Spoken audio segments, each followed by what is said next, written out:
Hello gamers, this is David with RPG Battles, giving you an overview of the mechanics of the game, how to set up initially your hands and play a first few rounds of drawing the cards and going back and forth.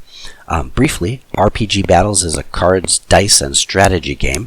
Players compete as you fight monsters, collect loot, and use special abilities to be the last player standing, essentially a battle royale. RPG Battles is based on the mechanics of the Pathfinder role-playing game, but if you're new to role-playing games, RPG Battles is perfect for you. You can learn the rules in 5 minutes. A typical game lasts 15 to 30 minutes, so it makes it a great travel game, a party game for 1 to 3 couples, or as an emergency backup game for your regular gaming session. Now, if you're an experienced role player, you're going to get these mechanics very quickly and easily, but it's a very simple game. New players have an easy way to learn the basics of role-playing. Now, we've set up this virtual tabletop to give you the opportunity to see the cards, get a feel for how the first few rounds are played, and so let's dive in. What we've got here is a 2-player setup. We're going to go through the setup phase so that you can understand that, and then play a few rounds. So in this corner, we've got a player who has selected the human fighter. The way the card is laid out is there's an armor slot in the top left, a weapon slot in the top right. The base armor class of the fighter is in the lower left corner, and the base attack is in the lower right. Each player starts the game with 3 hit points of health, and that's the way the character cards are laid out. Now, each character comes with a special ability. You get this during the setup phase, and when the fighter, his special ability is charge. And when the fighter goes first in the initiative order, the fighter can charge and gain a +2 bonus to his first attack. It's a permanent ability, so he can reuse it every battle if he wants. Okay, the other cards that automatically come during the setup phase is you're issued a dagger card. Every adventurer needs a weapon, and so the dagger is a basic weapon. It doesn't modify any of your base attack, but it goes in your weapon slot as a first weapon.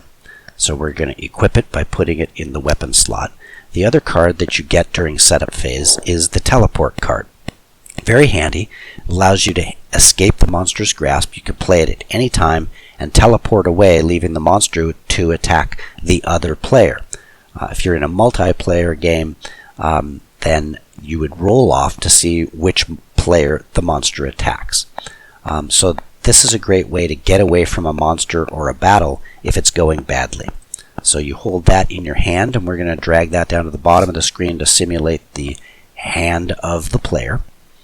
Now, players need a starting set of cards, and so the main deck here, you notice we've set aside the monster cards and the trap cards because during the setup phase you don't want those to be drawn.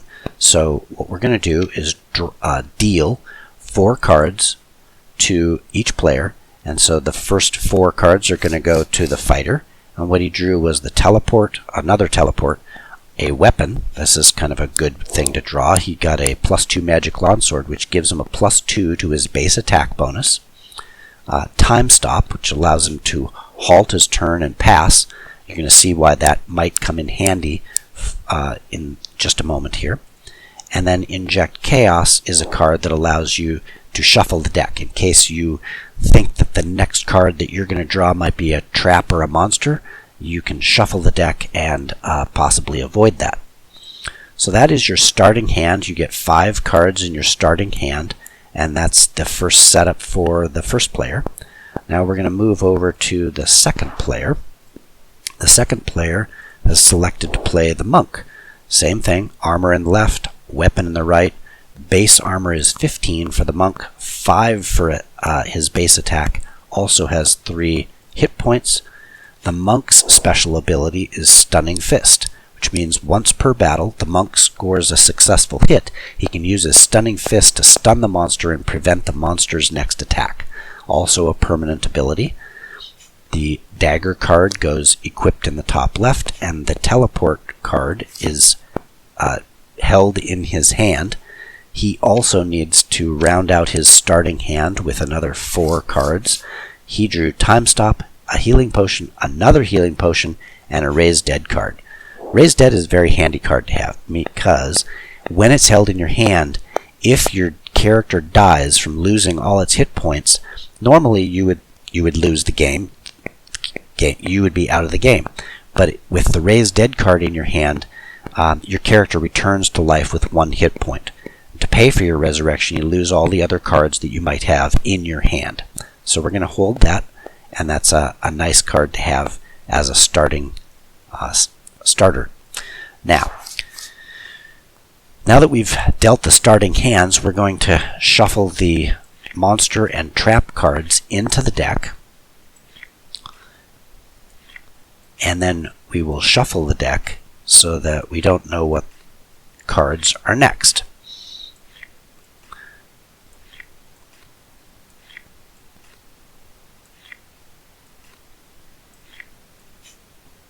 Okay, all the cards have been put in.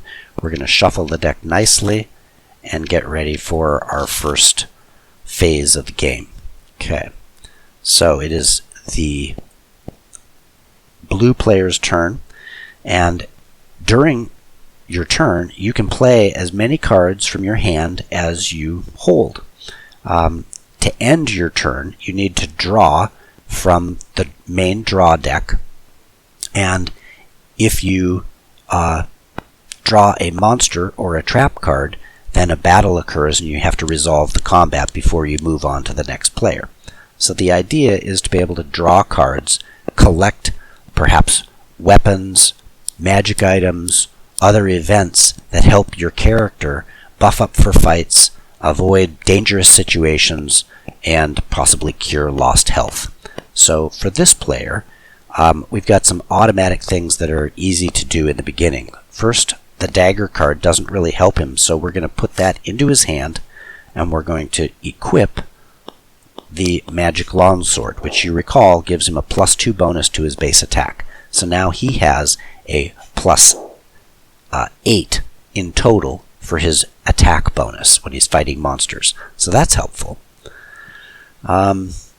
For the rest of it, he doesn't really need to play any cards, so he's going to actually just draw.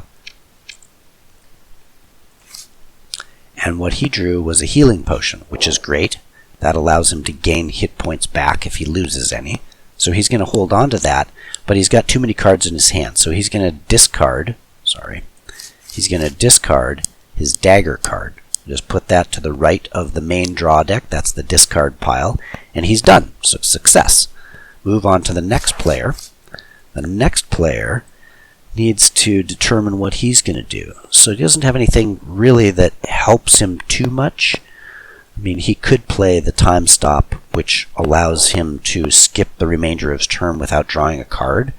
If he was nervous about the next card being a bad card, but he doesn't know what that is, so he's just going to go ahead and draw 1 card. Oh, and look at that. He got a second Raise Dead. Now that's handy. You know, he might die twice. You never know. But he's got too many cards. So he needs to get rid of one. So he's going to go ahead and get rid of, he's going to get rid of Time Stop, which goes on the discard pile. And that ends his turn. So we go to the next player. The next player has to decide to either play a card or draw. Okay, so with nothing that he needs to play, he's going to actually go ahead and draw 1 card, and he drew a monster. Now this monster is the giant spider. It has a 14 base armor and a +2 to attack. It's not one of the more powerful monsters, so it goes onto the discard pile to show that it's in play, and combat now has to be resolved. The player that drew the monster is one player. The other player will play for the monster. So the monk is going to actually play for the monster, and we need to determine initiative. So the fighter is going to roll his initiative, and he got an 11. The monster is going to roll its initiative, and it got a 3. So the fighter is going to go first. And you remember, The fighter has a special ability that when it goes first in initiative order, the fighter can charge and gain a +2 bonus on his first attack. So that's really helpful in this case. So he's going to go ahead and he could teleport away. Remember, he could just escape. But because this is one of the weaker monsters, he's going to see how the battle goes. So to make his attack, he's going to roll his bonus, roll his d20 die. He got a 12 on the die, plus he has his base attack of 6, and he has his weapon of 2, that's +8, and he has his special ability. When he goes first in the initiative, he gains a +2 bonus. So that's a total of +10, making this a 22. Against the monster's armor bonus of 14, that's a hit. So, sorry, we forgot to add the hit points for the monster. The monster gets 2 hit points. The 22 is a hit, though, against the monster, so the monster loses 1 hit point. He's down to only 1 hit point left. This ends the fighter's turn in the combat, and it goes on to the monster. The monk rolls for the monster its attack and gets a 17 on the die, +2 is a 19. So a 19 against the fighter, armor class of 16, that also is a hit. So the monster scored a hit. The fighter loses a hit point. Okay, so the monster's turn is over. The fighter now has his chance to counterattack, and he's going to do so. He's going to roll his die. He gets a 3 +6 plus the 2, so that's 8 plus 3 is 11. The monster's AC is 14. That is not a successful hit. So the fighter has the teleport card. He could teleport away, but he still has 2 hit points, and the monster only has 1. So he's going to risk it. He's going to go ahead and let the monster attack. The monster rolls. Oh my gosh. The monster rolled a 20. A natural 20 is a critical hit, and automatically the fighter loses 2 hit points. So he loses 2 hit points, but as he is going down, the fighter plays his healing potion card, which can be played anytime, remember, anytime. So if he plays this, he rolls a d20, and on a 1 to 15 he gains 1 hit point, or a 16 to 20 he gains 2 hit points. Remember, you can never exceed 3 hit points total on your character. So this gets played, and he rolls to see what he gets for hit points. He got 13, which means, remember, he gets 1 hit point. So he gets 1 hit point back and survives. Oh my god, that was a close call. Now, he has a hard decision to make. The monster scored a nasty hit on him. He's down to 1 hit point. The monster's down to 1 hit point. Tough decision, but he's gonna go for it. He's gonna attack. He got an 18 on the die, plus his 8. That is more than enough to hit the monster's 14. The monster loses the final hit point, and it dies. The fighter has now won the battle, and play passes to the next player. Okay, so the monk watched that. He's pretty happy. He's got 3 hit points. He's doing good. So he's just going to draw, because he's got nothing going on here. And he drew another healing potion. So the monk is sitting very pretty right now. He's got 3 healing potions. He's got a teleport and 2 raised deads. However, he's got too many cards, so he needs to decide what he's going to do, what to get rid of. And at this point, he thinks maybe he's going to get rid of the teleport, because he's got so much healing. He can ride it out. Alright, so he drew, he discarded. It's now the other player's turn, and we're going to go to the fighter.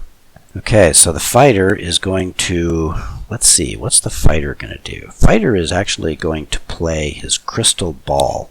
Crystal Ball allows him to view the top 3 cards in the deck, place them in the order that he wishes. So he's going to play that, and that'll allow him to see what's coming up. So we're going to actually draw 3 cards. He doesn't get to keep these cards. He has to put them back. And what did he get? He got armor. Oh, armor will help him. It adds to his armor class, so he wants that. Dispel is a cool one. He can play at any time to interrupt and prevent the effect of a card played from another player's hand except for Raise Dead. So he could cancel healing, he could cancel the other person's attempt to teleport away, he could dispel a dispel, so it's a good card to have.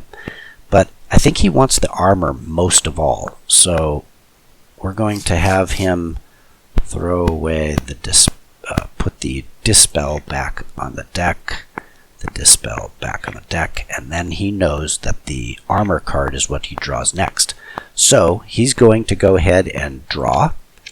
He's going to draw the armor card that he knew, and he has to play that on his turn, and he has to pass to the next player, but he's going to go ahead and play the armor card by equipping it on his character.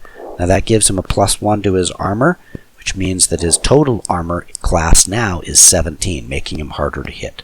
This is a good thing. So, play passes now to the monk. Okay, so the monk, who is sitting very pretty with 3 hit points of health, is going to go ahead and draw 1 card, and he got a pickpocket. He needs to decide what he's going to discard because he's got so many cards. So he's actually going to go ahead and play it because it's still his turn. Play has not passed yet. He needs to discard. So he's going to play pickpocket. Pickpocket means he needs to roll a d20. If he has the high roll, he can steal a random card from the other player's hand. Alright, so he's going to roll. The other player has to beat a 3 in order to prevent the pickpocket. And he does, 15. So the pickpocket was unsuccessful. Okay. I think we're going to stop there. We've played a few rounds on the hands. We've had a monster battle. You've seen how combat works. Thanks for watching. I hope this helped you get a feel for how the mechanics of the game work. We look forward to the successful conclusion of our Kickstarter campaign, and thank you for your support.